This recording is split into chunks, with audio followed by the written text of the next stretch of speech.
Now let's move to the groups activity and get all the groups available in Firebase real-time database. For that, open activity_group.xml file, and inside this file, I'll add the layout tag because I'm going to use data binding. Then move these namespaces to the layout tag. And inside this constraint layout, I'll create a recycler view and an image view. Image view just for displaying an image as a header for this activity. Image view.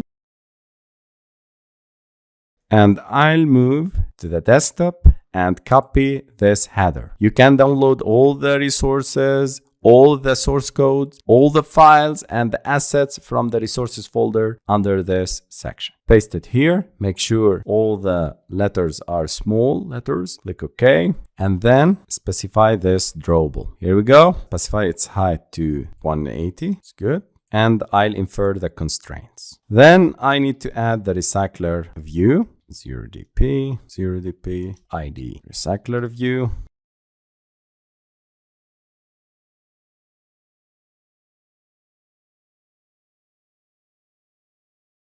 And here we go. This is our layout. Now let's move to the groups activity and initialize some variables.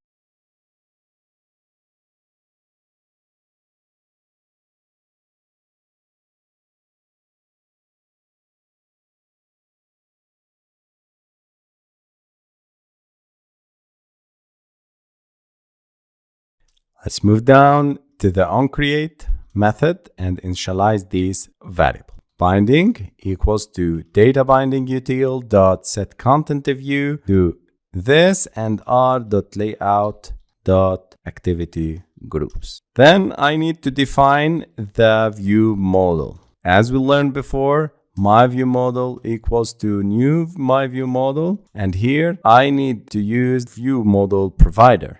This get passing the my view model dot class. So we use view model provider to get an instance of view models, and get method will tell the view model provider what is the type of view models you need to create. And in this application, I created this my view model that acts as Android view model. Back to the groups activity, I need to initialize the recycler view with data binding.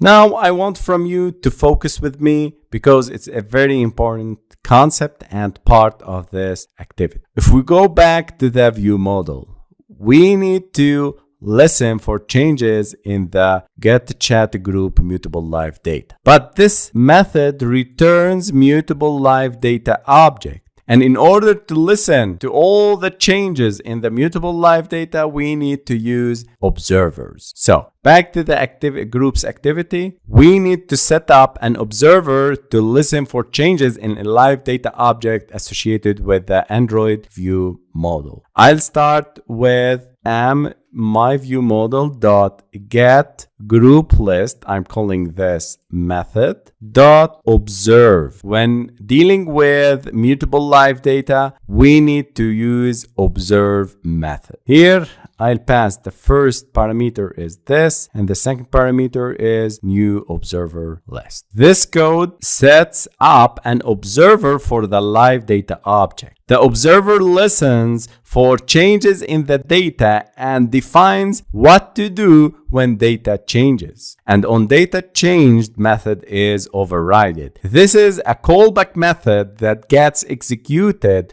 when the data within the live data object changes. It receives the updated data as a parameter. So you can see the chat groups is the updated data. So we need to get benefit of this updated data that it is received, and we need to display it in the recycler view. So for that, I need to create a chat group array list. I'll initialize it here and add all the chats or the chat groups received and the updated list of the chat groups received and add it to the chat group array list. I'll use a function called add all chat groups. Here I am populating the chat group array list with the updated version of the chat groups. Then I need to create a group adapter and initialize it here and pass the updated chat group array list. RecyclerView.setAdapter